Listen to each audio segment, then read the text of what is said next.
And here we go, the Downward Facing Spiritual Spiral podcast. I am Eddie Cohn.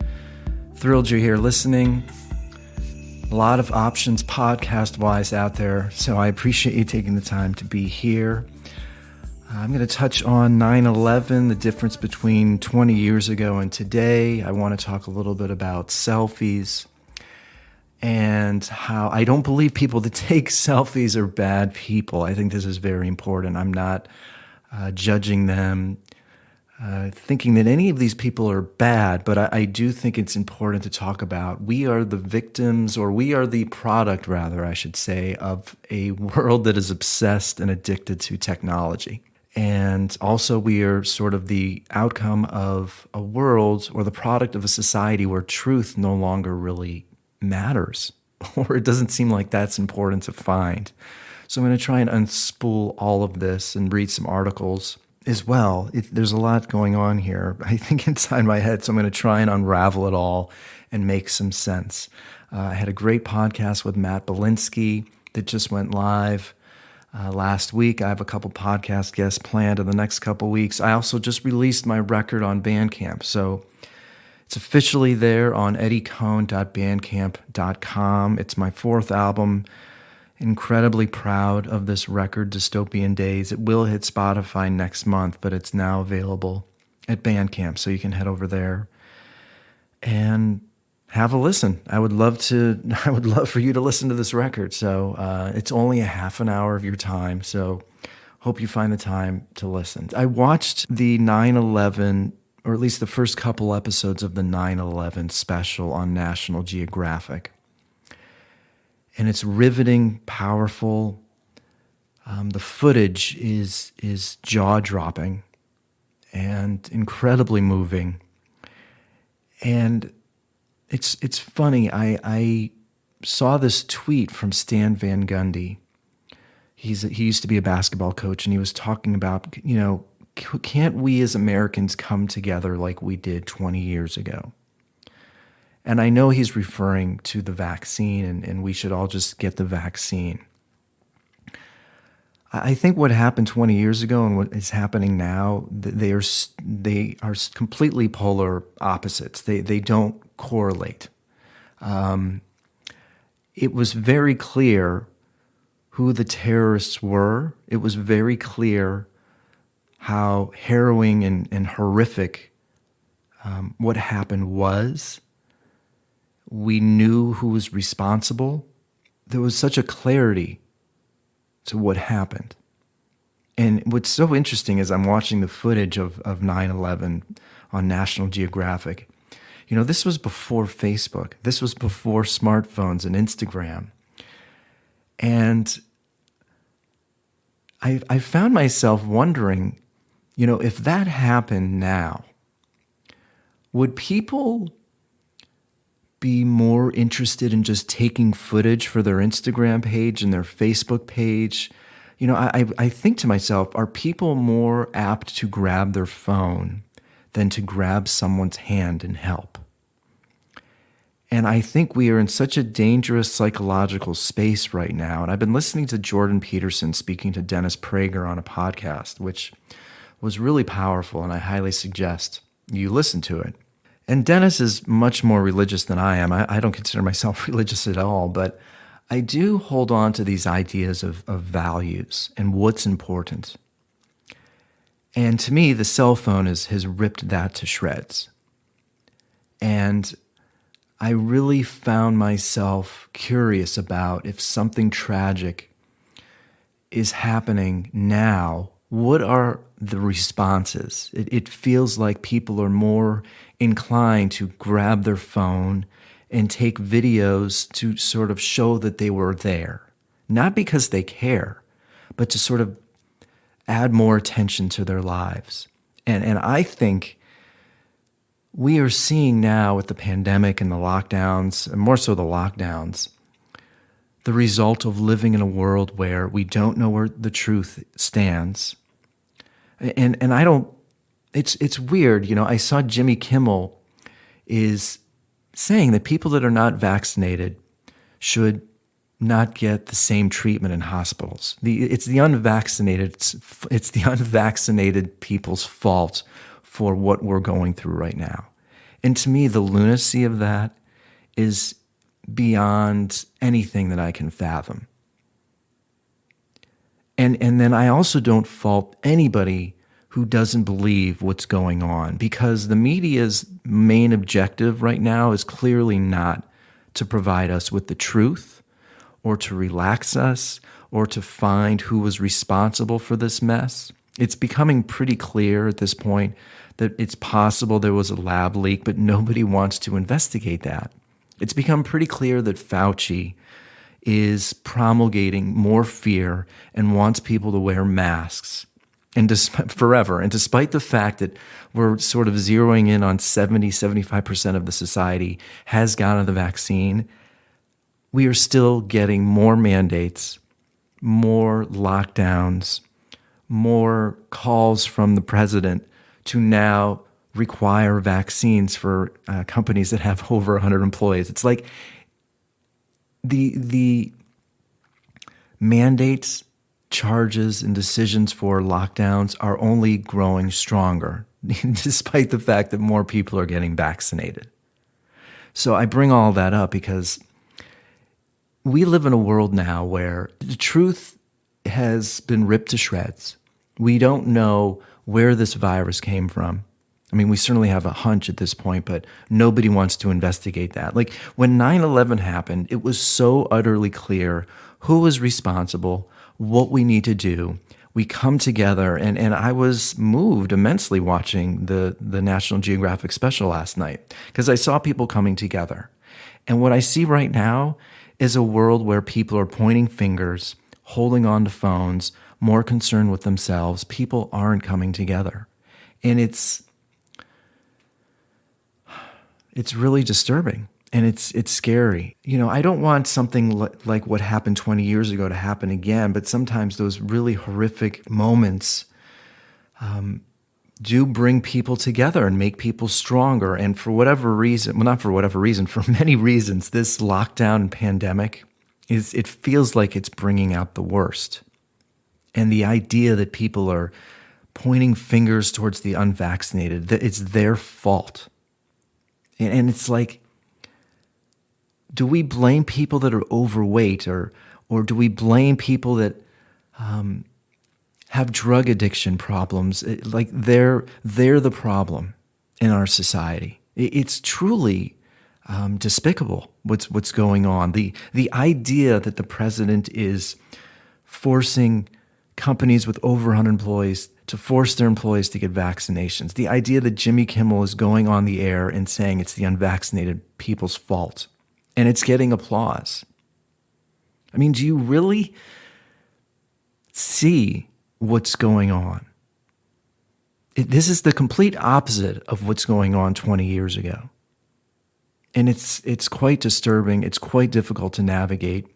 There's sort of this other added wrinkle before I go on to the next segment, but Peter Boghossian is a professor at Portland State, and he just wrote his resignation letter. And there's a fantastic conversation that he has with Bari Weiss. I've been very vocal about how Bari Weiss, I think, is a journalism champion, if those two words can be lumped together. She's a champion, and she has Peter on her show, and I highly suggest you listen to it. But I'm just going to read this very briefly to you, something that he wrote in his resignation letter. Students at Portland State are not being taught to think. Rather, they are being trained to mimic the moral certainty of ideologues. Faculty and administrators have abdicated the university's truth-seeking mission and instead drive intolerance of divergent beliefs and opinions. This has created a culture of offense where students are now afraid to speak openly and honestly.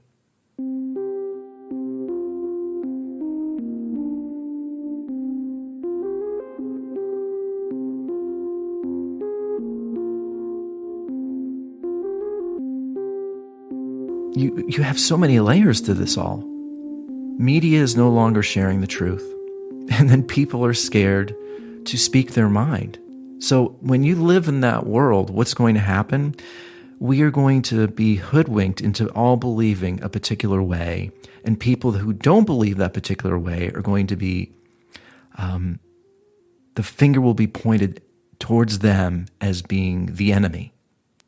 Like this episode of the podcast, my free thinking and sharing my thoughts, I could be looked at as the enemy.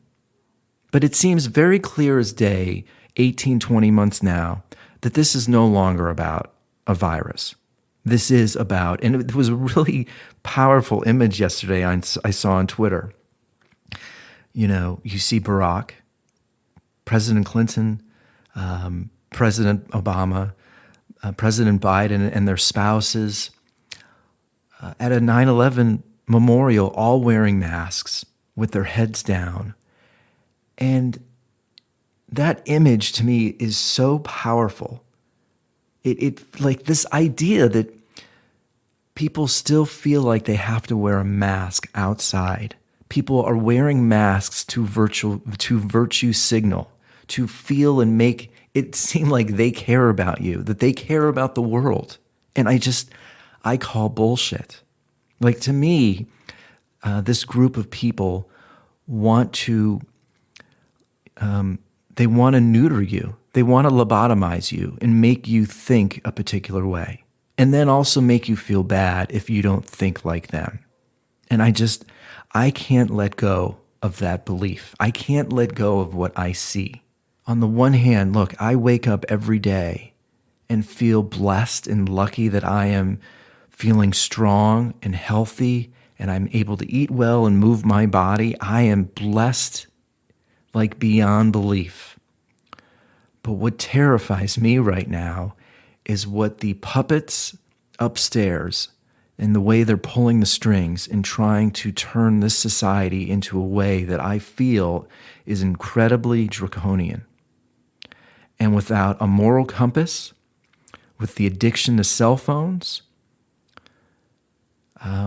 this is in my mind. I'm waiting for people of power, in power, to let go of the strings and let life sort of naturally unfold and relax. And those powers to be are not happening. And this is completely different than what was happening 20 years ago with 9/11. I was watching the video, and to me there was such a togetherness, such a sense of community. But the smartphone, has completely uprooted any iota of community.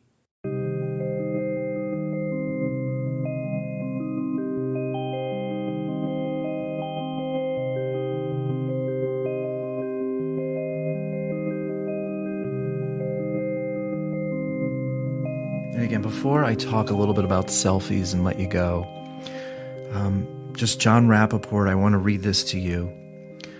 He talks a lot about the value of the artist and being an individual and, thinking for yourself. And I think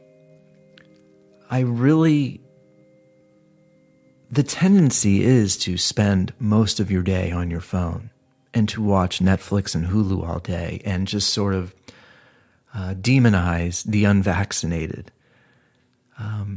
But I think it takes a lot of work these days to set up boundaries. Only give yourself 30 minutes an hour a day to watch television. Only give yourself 30 minutes a day being on social media, or maybe you're only on social media a few times a week. Exercising, taking care of your health. I mean, the world that we live in, it feels like the leaders, they're really not having honest discussions about how to truly take care of your health. Like, there was such a powerful dialogue going on CNN where Fauci's being interviewed by Anderson Cooper and somebody else, and they're bringing up this idea of natural immunity. And they're presenting natural immunity to Dr. Fauci. Like, well, what about this idea of natural immunity? People that have already gotten COVID, why should they be taking the vaccine also? And Fauci, he's so clever. He may be 80 years old, but clearly his brain works in such a clever way. And he says something like, well, that's an interesting point, and it's something that we need to look at and see how long their immunity lasts compared to the vaccine. So you just know, whether it's a month or 2 months from now, they are going to decide that the natural immunity doesn't last as long as the vaccine, and that those people should be getting the vaccine also. This is so destructive and so dangerous, and it's to me, Dr. Fauci, the analogy, I think many months ago, I used the analogy that he is this sort of tyrannical leader. He truly, to have this voice on television, on podcasts, 24 hours a day, creating such fear, I think this is the result. He is such a huge proponent. He has caused so much of the destruction that has unfolded. So I say all of that because John Rappaport really talks about being an individual and the power of being an individual and being an artist and speaking your mind. And so he writes, using vaccine mandates and passports, governments are expanding their digital platform, which is a surveillance and control system. The excuse is we have to keep track of everyone who receives the vaccine. We have to make sure they update their booster shots. We have to know the people who are refusing the vaccine. Of course, the platform reaches out into and collects all sorts of personal information about every person, medical records, social media presence, consumer habits, etc. Underlying this massive and ongoing effort is the assumption that the individual is a social construct, a unit, an assemblage of data. This unit is then entered into algorithms governing millions of units. Thus, the living individual disappears. He is now an abstraction. It turns out that many people, badly educated, trained to think of themselves as eternal victims and resentful toward constitutional liberties, are content to be plugged into systems that track them and tell them what to do. These are the people who are always thinking about what other people are thinking of them. They are the foot soldiers of the Great Reset. On the other hand, the individual who knows he is alive, independent, and far more than a biological machine, who wants freedom, that individual has a vision of his existence that outstrips any platform, algorithm, or fetid version of greatest good. The vaccine mandates and the passports are a large jump in the direction of mass group surrender. The best propaganda appears to be true to those who can't think, who can't summon up the desire and will to break out of the system. The life force inside every person, whether he knows it or not, wants to break out. So, I don't fault people that are addicted to their phones. I don't fault, and I'm not judging people that are pointing fingers towards the unvaccinated. I understand why they may feel that way. If they are on their phone 24 hours a day, if they only watch CNN or read the New York Times, their brain is getting molded this way, and they're going to think that way. And I think the work it takes to stand back and read multiple news resources while also juggling paying for your bills, raising kids, there's not enough time in the day. And I think it's virtually impossible.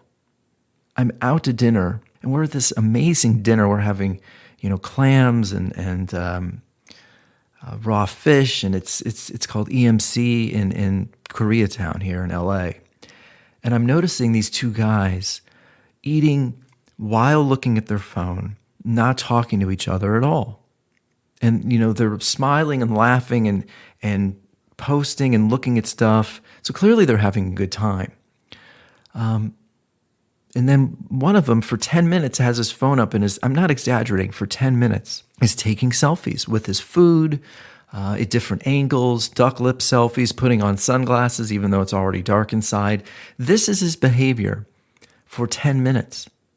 Now, I don't think, and I was pretty, I'm sure I spewed a bit of vitriol towards people that lived in New York when I went on a vacation there about 2 years ago and noticed the insane cell phone addiction going on. So none of these people are bad. This guy that's taking selfies for 15 minutes and is not enjoying his food or his meal or is not engaging in conversation, he's not a bad person. He is the result. He's living in a world where we have these damn cell phones with us everywhere we go. And these algorithms and these corporations want people to be addicted to them so that they cannot think objectively. And so these media conglomerates succeed in a world where people can't think for themselves. And then they succeed even more when people who do think for themselves are vilified and the finger is pointed at them as being the devil or the enemy. And that right now, friends, is why we live in this insane world right now. People can't speak the truth. The truth doesn't matter. And people who want to sort of speak their mind and be an individual are demonized. And I felt it was important for me to bring up the point that I don't think people that stare at their phones all day are bad people. You know, when I point out to you about somebody that almost hits me while they're driving a car because they're looking down at their phone and I'm riding my bike and I'm pissed off, this is not a judgment about who they are as a person, but in that moment, they're caught up in cell phone addiction. And when you are driving your car, the only thing that should matter is getting from one place to the other in as safe of as safe of a manner as possible. But the phone uproots all of that. And we are these feeble creatures. I don't think it's as simple as work hard and everything is going to be okay. I think life is so complicated, and that world that I saw 20 years ago during 9/11, let me ask you, and I'll leave you with this. When something goes wrong, this is what's so upsetting to me, when Fox News or CNN shows these videos of maybe a fight breaking out at a sporting event, and that's been going on a lot over the last month, and I personally think it's because the anxiety in the air is so high. Instead of helping and reaching out and offering a hand, people are instead pulling out their phones and shooting video of the insanity that's happening. That's more important to them. And that is a world that I think is just really scary to be living in. That world did not exist 20 years ago during 9/11.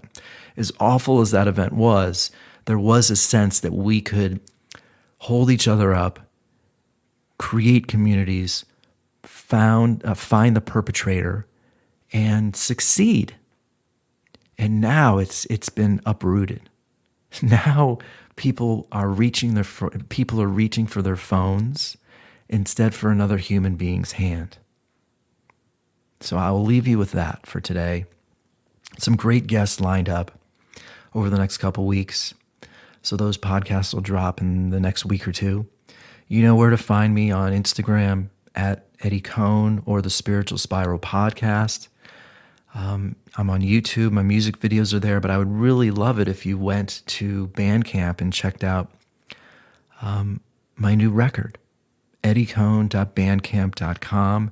I'll end today's show with a song from that album. I'm not sure what song I'm going to play, but I'll play you a song from the record. And that is it. Please write a review, share the show with your friends. As always, thanks to you for listening, supporting, and being a part of the Downward Facing Spiritual Spiral podcast.